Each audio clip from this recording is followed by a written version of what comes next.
Hello everyone, this is Maz. If you're hearing this message, it means you're not part of the Voices of War subscriber community and will only hear the first half of the episode. If that's enough, then I'm thrilled.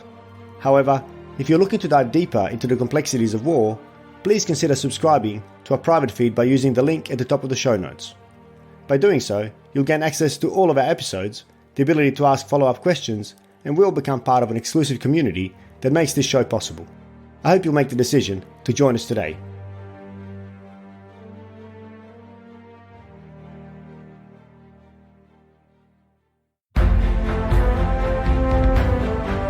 People can experience moral injury in one of three ways. They can experience it through acts of commission, so things that they or other people did that they shouldn't have done. Acts of omission, where they haven't acted, they haven't done things that they ought to have done. Or acts of betrayal, where you feel let down by people who should have been looking out for you. See, as your mental health begins to degrade, it doesn't just stop you enjoying life, it doesn't just stop you functioning well, it doesn't just stop you eating or sleeping, it also affects the way that you view what is morally right and morally wrong. Each time that I do things right and hand them over, they come back and they kill more of my people. What am I meant to do? You think about what is the right thing to do at that time.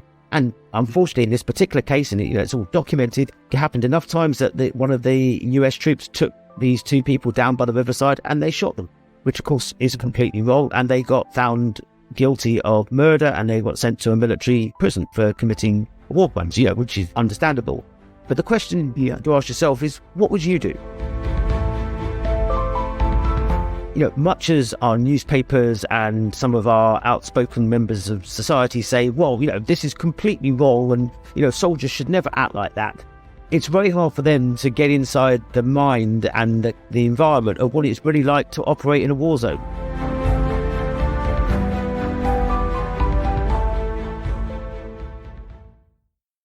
My guest today is Dr. Neil Greenberg, who is a clinical and academic psychiatrist based at King's College London. Neil has served in the United Kingdom Armed Forces for more than 23 years and has deployed as a psychiatrist and researcher to a number of hostile environments, including Afghanistan and Iraq. During his time with the Royal Marines, he also achieved the Arctic Warfare qualification and completed the All-Arms Commando course, earning him the coveted Green Beret. Neil has published more than 120 scientific papers and book chapters and has presented to national and international audiences on matters concerning the psychological health of the UK Armed Forces, organisational management of traumatic stress, and occupational mental health. Neil has also been at the forefront of developing peer-led traumatic stress support packages, including trauma risk management, or TRIM, which was initially used by the Royal Marines, but has since been taken up by other organisations, including the Foreign and Commonwealth Office, media organisations, numerous UK police forces, and the London Ambulance Service. Neil joined me today to discuss the increasingly important subject of mental health among our military and veteran communities. Neil, thank you very much for joining me on the Voices of War. Thanks very much for having me on. So before we get to the complex topic of mental health, it might be useful to get a sense of your own background and how you found yourself doing this work. So firstly, what motivated your study of psychiatry? And secondly, how did you end up in the Royal Marines and qualifying as a Green Beret? So I went to medical school in Southampton because I was quite interested in biology and all that kind of stuff about how you care for people and the like. So I did that when I was 18. Very quickly at university, you got to kind of realise that it's a long haul being a doctor and the training to sort of get to become a specialist. And one of my friend's brothers was in the Navy. And so I just spoke to him about that. I said, hey, did you know the Navy had doctors? And he said he was going out to see someone in London about joining himself. And I went, oh, that sounds good. Can I come? And it was kind of a chance chat like that. So I went up and I ended up joining the Navy. And when you're in the Navy, you have to do 3 years doing what's called general service. So you're basically like a general practitioner, family doctor. And I did a year on a ship. I did about 8 months on a nuclear submarine. And then I did a year and a half with the Royal Marines. And by that time, I had got interested in psychiatry, although I was doing general medicine. Is that because of the sub? Time on the sub? Well, I have to say, time on the sub certainly does create some interesting psychological environments for sure. But what I wanted to do is I wanted to try and see the whole sort of field of what the Navy had to offer. And So I'm not a Royal Marines commando. I'm a Royal Navy commando, or at least I was when I was in the military. And so when you work with the Royal Marines, they really want you to do the commando course so that you can wear the green beret and you're just like them. And so quite a lot, the majority of the doctors that work with the Royal Marines are from the Navy, and most of them at least have a go at trying to get their green beret, which is a long time of trying to eat mud and climb ropes and all that kind of exciting stuff. So that's kind of what sort of got me into sort of working with the Marines. And then when I was specializing in psychiatry, working a little bit with the health service, but a lot with the military, I became very interested not just in mental health, but how organizations, I was in the military, how organizations manage mental health. And actually, one of the formative bits of my psychiatry training was actually doing child psychiatry. Okay. And actually, I know it sounds like that's completely relevant when it comes to the military. It's really relevant because child psychiatry is all about looking at the system rather than the individual. So if you've got a child who's, got a mental health, you have to look at the family and the school and the environment around them, because it's pretty rare that it's just the child who's got the problem. It's often part of the system. And it's exactly the same in the military. If you've got a ship and you've got 3 people from the same department who seems to develop, a mental health disorder, it may well be that something's going on in that department. And the solution isn't to provide necessarily treatment for those 3 people. It's to try and work out what's wrong in the department. And maybe there's a senior person there who's causing problems, and you have to address that problem before you can get the individual sailors better. So thinking about things at a systems level has been one of the sort of driving forces of my clinical work, but also very much my academic work. And when I was in the military, I was the psychiatrist who was interested in academia. So I ended up, as well as seeing patients, getting into sort of running the military mental health research program. And that's where I became a professor. That is fascinating on so many levels.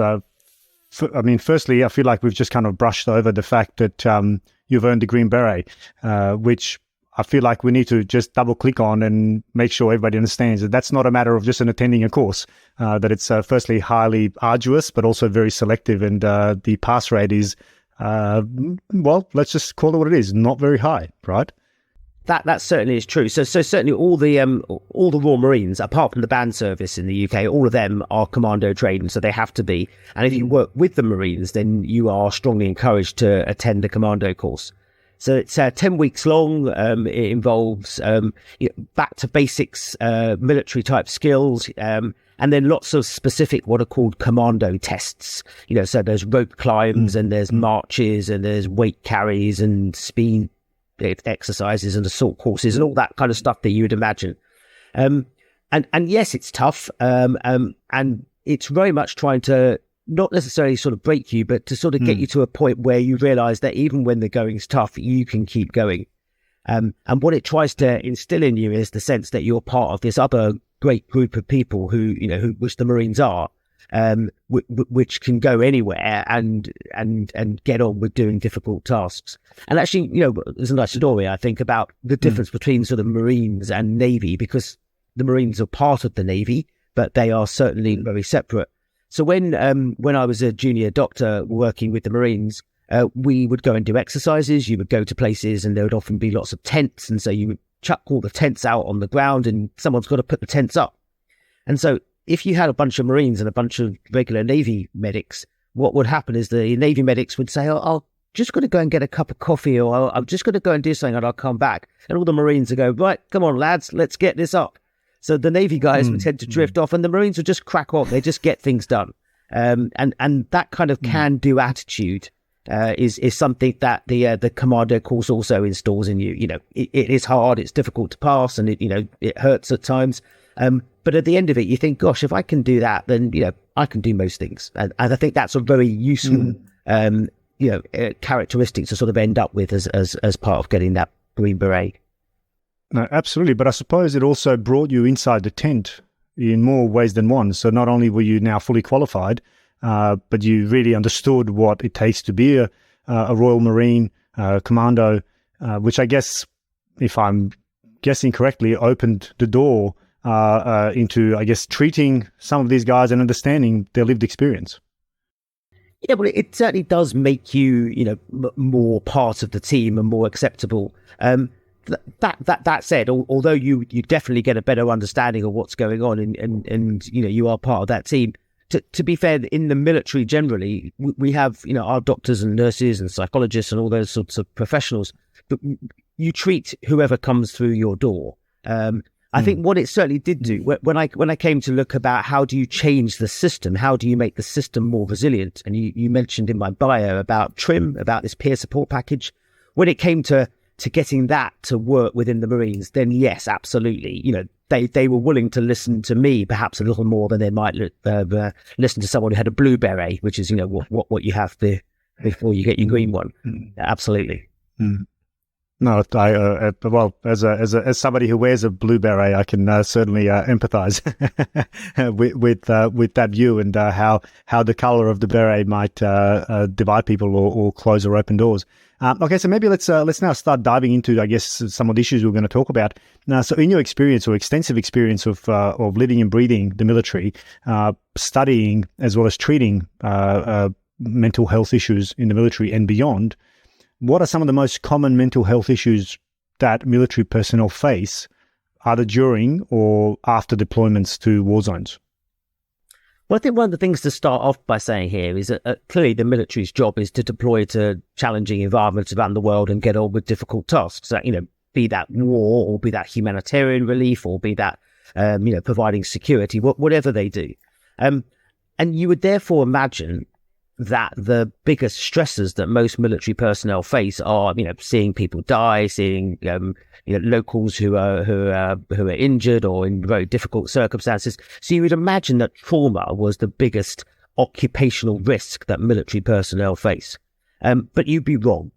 And so even when I was going out to Afghanistan and Iraq and seeing people out there for clinical purposes as well as for research, the most common reason that people in a war zone come and seek psychiatric care is not my buddy died in my arms. It's my boss isn't treating me fairly. My wife doesn't love me. I never liked myself, and my friends treat me. Interesting. It's the same old stuff that you would find if you go to the office block in downtown Melbourne, and try to find out what was going on there with their mental health.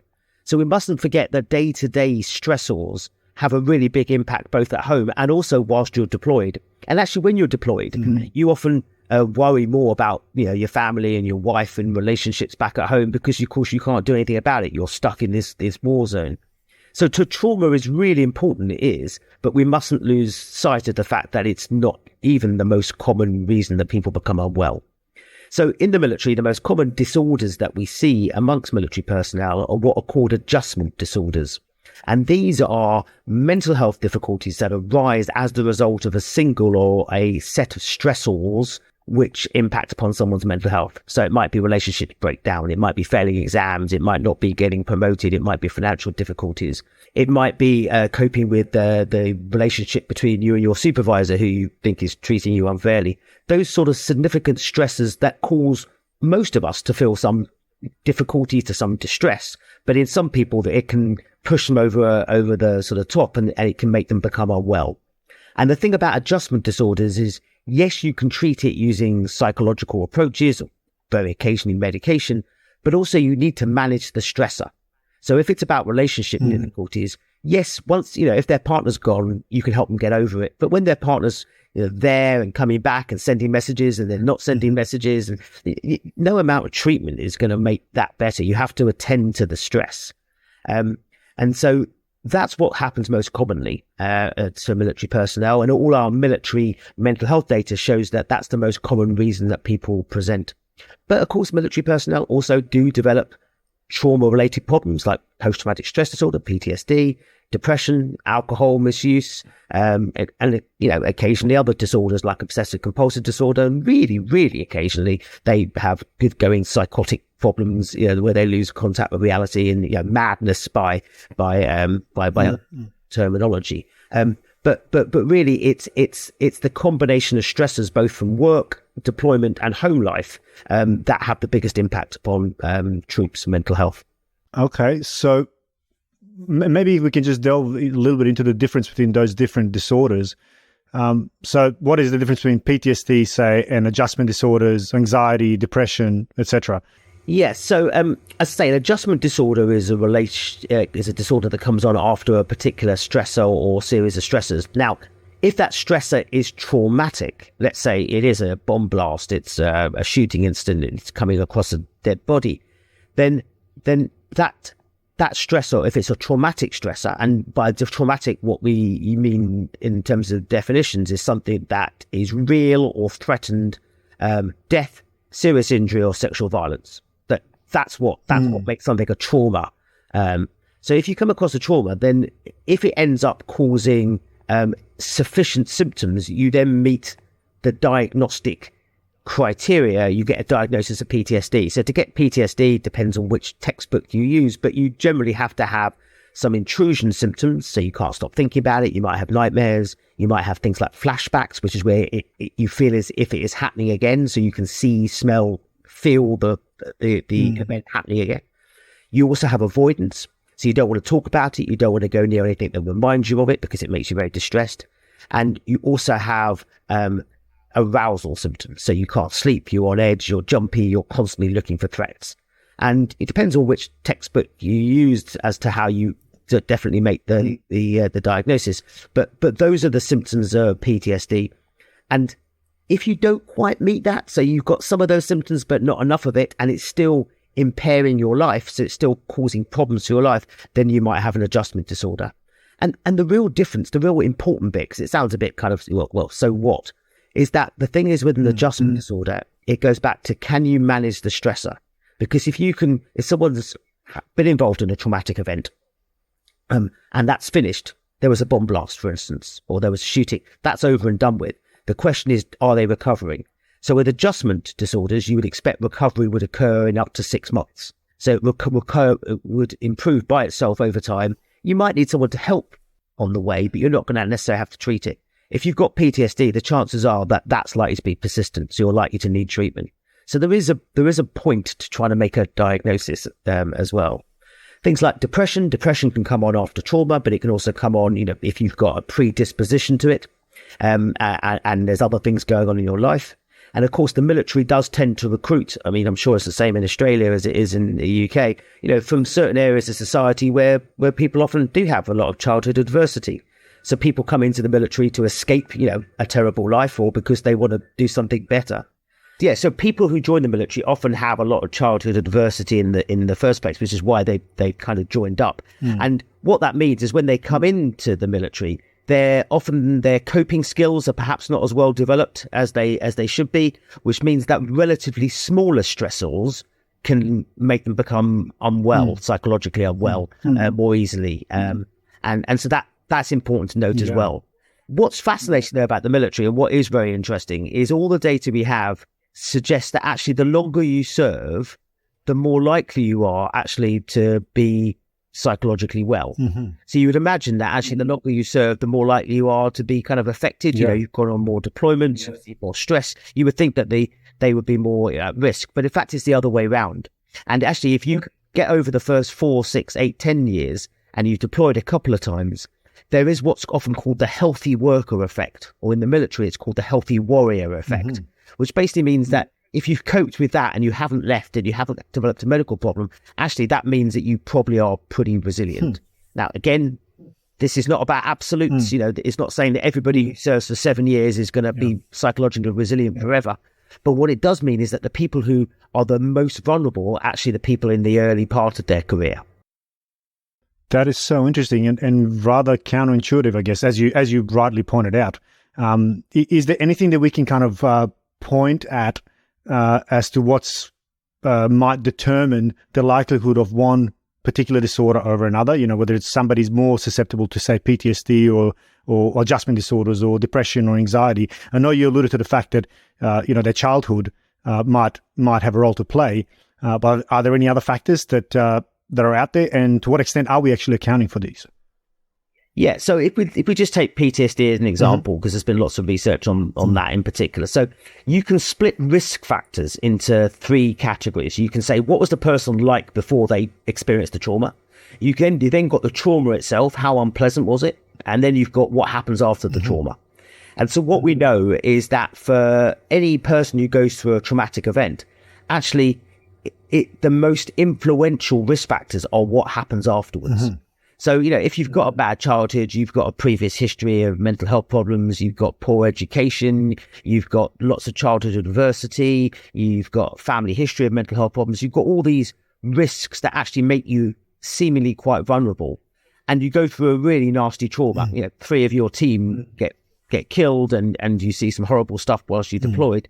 But actually you get fantastic support afterwards. So you have really good supervisors, really good colleagues. They manage your stress well. They look out for you. They support you. They talk to you. Actually, your chance of developing PTSD is pretty low. So we know that actually, rather than worry too much about, what people were like beforehand, or even how bad the trauma is, what we need to do instead is to manage that post-trauma exposure and make it as supportive as possible, because that dramatically reduces the risk that people will become unwell. Right. And that's really important for the military, because one of the things that's often used, and I know it is in Australia, is people talk about psychological health screening. And what they kind of say is, well, what we should do is to make sure that we don't take people into the military who are very vulnerable, because if we do, they're going to become unwell. Well, of course, again, that would be a bit unfortunate, because many of the people who want to join the military actually are quite vulnerable. That's why they want to join. They're trying to get away from this bad background. And it would be nice to think that we could give them a screening test, or you could give them a blood test, or they could sit down with a mental health professional and you could interview them to try and detect, is this person really, really at high risk? But all the evidence we have, and we've done trials on this, and Australia has actually led on some of these trials also, although with police rather than military, shows that actually we are terribly bad at predicting who's going to develop mental health problems or not. And the reason we're terribly bad is because it's not really dependent on what you were like beforehand. It goes back to what I said earlier. The most important thing is how you were treated afterwards. I'll give you a quick example actually from police, because it's a story which resonates. So there was this police officer that I dealt with many years ago who was an undercover cop. He was working with some colleagues, and they were trying to arrest a team of people who were drug dealers. This particular day, the cop he's watching what's going on. He sees a drug deal happening. He goes down to arrest the drug dealer. The drug dealer gets into a fight with him. He stabs him. Unfortunately, the police officer falls to the ground. He thinks he's going to die, but he doesn't die. His colleagues come and they rescue him. He goes to hospital. He gets his arm put in a sling. And 6 weeks later, he's back at work with his arm. Everyone says, "Oh, great to see you back. Hope you're okay. Anything we can do to help, let us know." So he says, actually, I want to put a claim in. I want some money, because actually I was wearing plain clothes, and actually my clothes, as well as me getting stabbed, my clothes are ruined, by this. And his boss says, well, we're not going to pay you for that, because that's not the way that we work in the police, And it takes him 6 weeks. He has to get the police federation, like the union, involved. He has to go to the deputy chief constable. He has to go through a whole challenging, difficult time just to get paid for the clothes that he was wearing when he got stabbed that were ruined. Now, that's not supportive. It wasn't helpful. I'm not saying that he developed PTSD because he didn't get the money for his clothes, but that whole environment where everyone says, "Can we help?" And then when you ask for help, they go, "Actually, we're not interested, mate. Go and sort yourself out." And he ended up getting PTSD, and he ended up getting medically retired from the police. And really, his bosses didn't stack the cards in their favor. That was not good support. And the same goes, from a military point of view, is what we need is when troops do get exposed to traumatic events, which of course is their job, then what you need to do afterwards is to make sure that you provide them with the right and proper support. Because if you do that, you will substantially decrease the risk that they develop a mental health problem. That is so interesting. And that then takes me to the next point, or next question I have is, I know we're still wrestling over a definition exactly, but what is then, in your view, what is then moral injury? Because what it strikes me as though you're talking about is a sense of loss of trust, or loss of respect, or loss of, I guess trust is the best word, for one's chain of command, one's superiors, one's system, one's institution, which in itself causes kind of perhaps a moral injury, or does moral injury fit into there somewhere? Yeah, so as you hinted at, there's a big debate about moral injury and PTSD. Are they the same thing? Should they be different? Should moral injury be a diagnosis? It's not a diagnosis. You won't find it in diagnostic textbooks. But what it describes are the strong negative emotions that people experience when their moral code has been violated. And often they will experience guilt, shame, anger, or disgust. And people can experience moral injury in one of three ways. They can experience it through acts of commission, so things that they or other people did that they shouldn't have done. Acts of omission, where they haven't acted, they haven't done things that they ought to have done, and they feel bad about it. Or acts of betrayal, where you feel let down by people who should have been looking out for you. Colleagues, seniors, family, society, whatever you feel. And I think there is a difference between moral injury and PTSD, in the sense that with PTSD, the loss that you experience there is often the loss of safety. The world is no longer safe. I can't trust what's going to go on because bad things are going to happen, and someone's going to get injured or killed. Whereas with moral injury, the loss is as you suggest, is the loss of trust. Is that I can't trust myself. I can't trust others. So there are lots of similarities.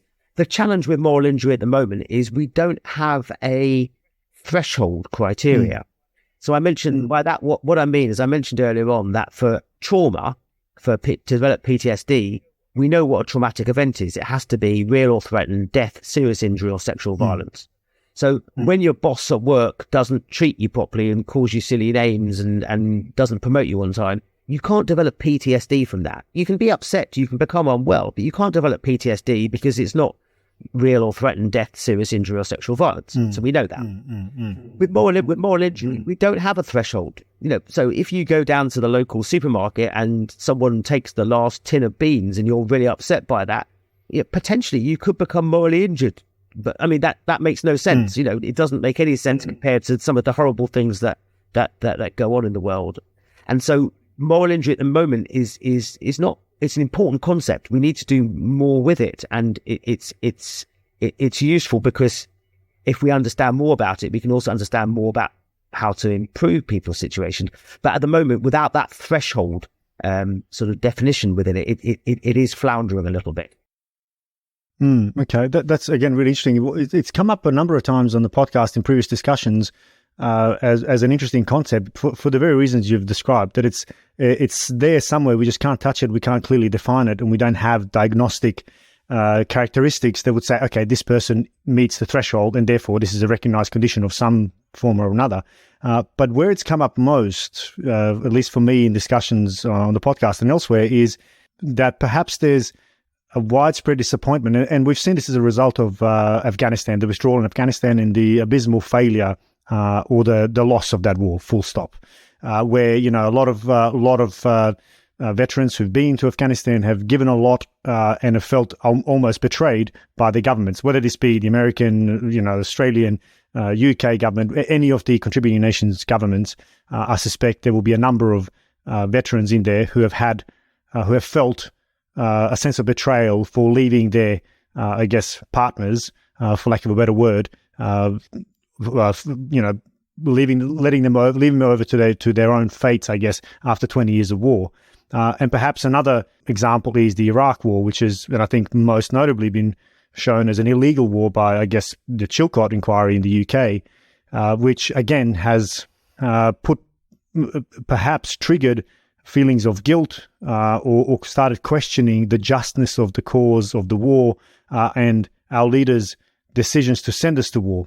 And I wonder whether you've got any data, research, anecdotes about how this kind of justness of a particular conflict or the way we leave a conflict, how that might impact troops who've been involved. Yeah, well, I think you're absolutely right. There's no doubt in the UK, I've seen plenty of clinical situations of patients related to this, but we've also done research related to it. The withdrawal from Afghanistan has definitely been one of the sort of hallmarks of something that's gone terribly wrong. It is a morally injurious event. The heart of moral injury, though, is about the lack of meaning. You can't make sense of it. It doesn't make any sense.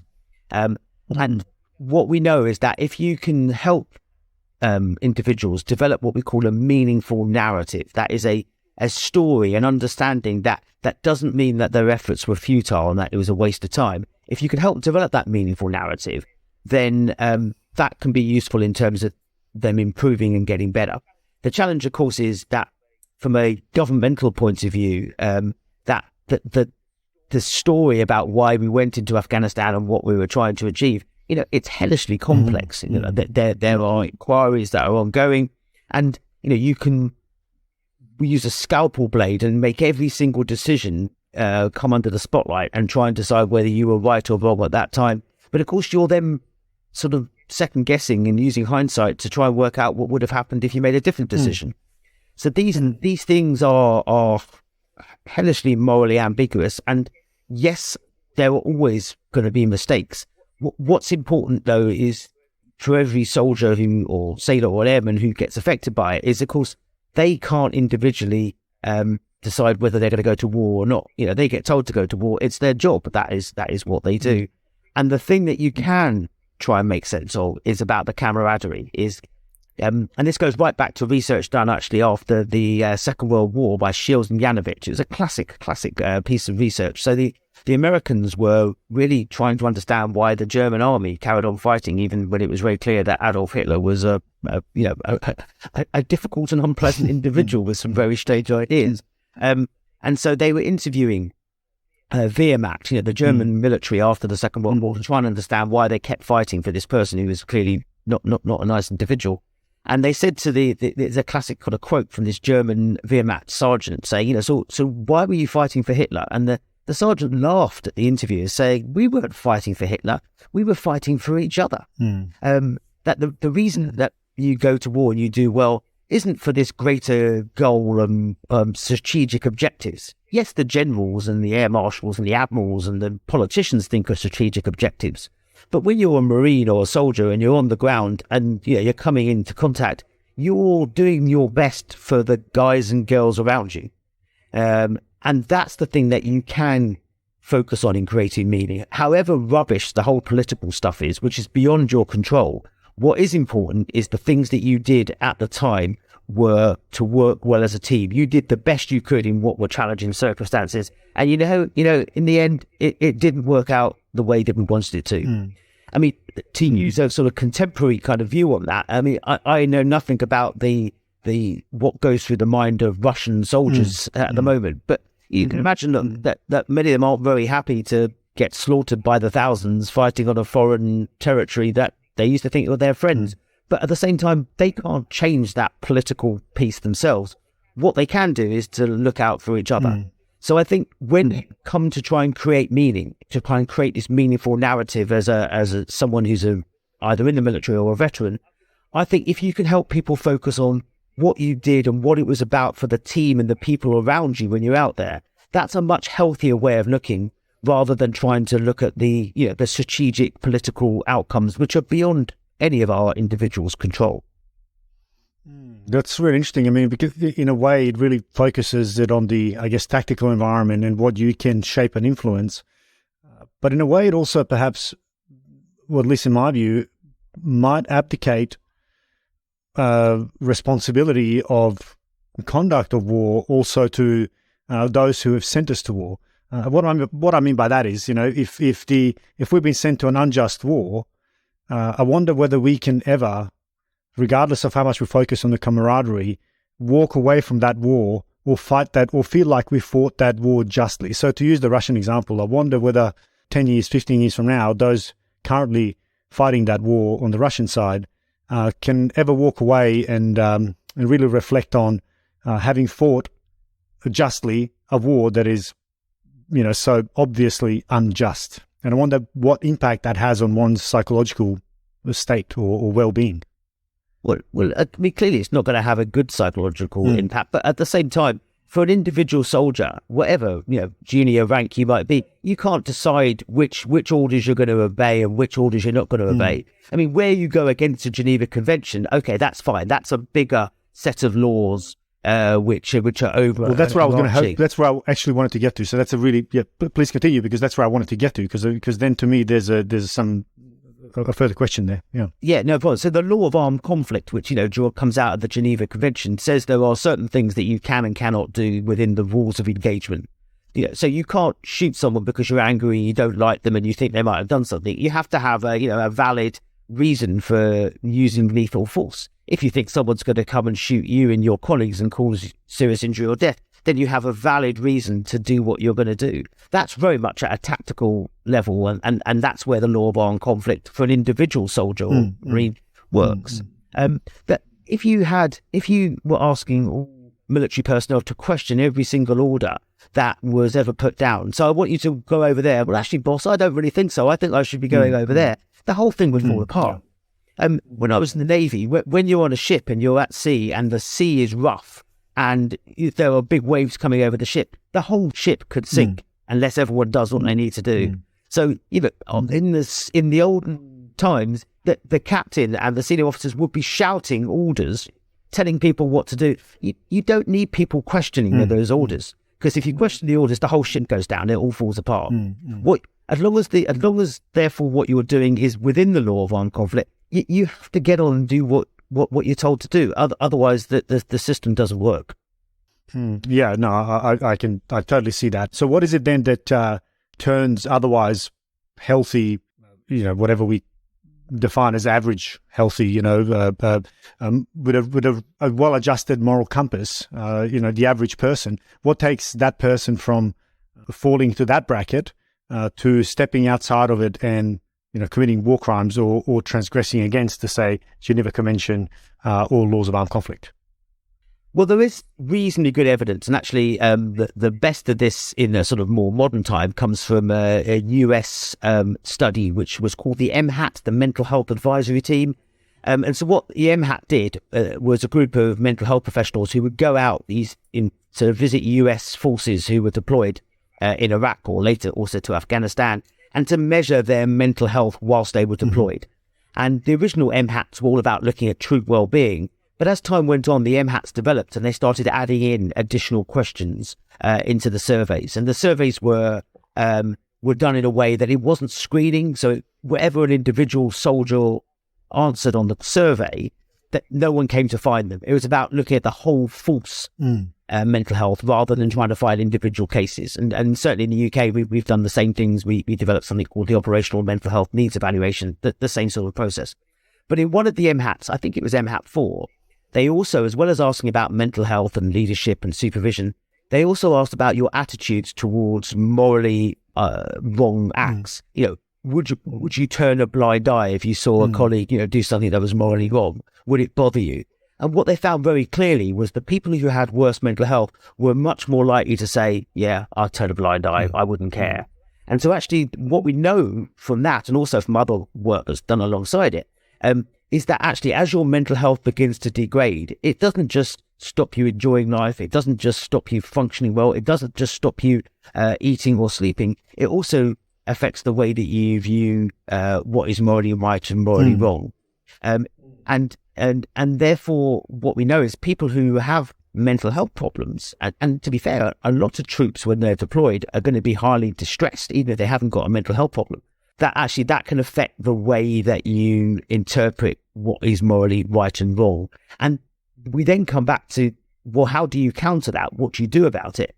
And of course the most important thing there is that you maintain as good a mental health status as you can. And mostly that's not about psychiatrists, mental health professionals. It's nothing to do with us. It's about leadership. It's about the quality of the person who is your day-to-day supervisor. And there were some very nice examples, certainly from Iraq, of British senior officers talking to their troops, at sort of battalion level, telling them that actually, yes, we're going to war. Yes, we will be using lethal force, but we will be doing it in the right way. We will be doing it and sticking to within the law, because that's who we are. We have to be better than the rest, and we have to do the right thing. And ultimately, actually, the military is not about getting a bunch of, wanting to kill psychopaths and letting them loose on an enemy. It's about getting professionals who have been trained to operate in a way that's not just likely to achieve an objective, but to do it in a legally safe way. And very much so, if you just let people go then they will be more likely to be sort of do things that are morally wrong. And very much this is a facet of leadership at all levels, I have to say. Okay, that's a really important insight, and I guess it really places the emphasis on those in command on the ground. But this also brings me to the question about war itself. To what extent does war itself and the nature of war, the character of war, contribute to this moral degradation we're talking about? And is it possible, in fact, to go to war without, over time, becoming desensitized to the effects of war, so to death, to killing, to the sound of explosions, to being shot at, etc., etc., because there's a protective element, of course, that comes with that. So is it possible to remain, to resist, I guess, the degradation that occurs? Well, at an individual level, it may or may not be, depending on what your moral compass was like before you started, and depending on how your mental health is affected by what you experience. But at a team level, absolutely it is. I mean, I can't believe that in any Iraq or Afghanistan situation, that if you spoke to the senior officers in charge about what they wanted their troops to do, I really hope that those senior officers, and I would expect, were saying we want them to operate within the rule of the law and achieve whatever operational objectives we have set them. And so if that starts at the top, as it filters down, that message needs to get put through to everybody at all levels. And of course, the most important place it has to land is with the corporals. It's with the most junior leaders who are leading. A corporal, in a military sense, might lead sort of 8 people. And those 8 people will go out and to do whatever task.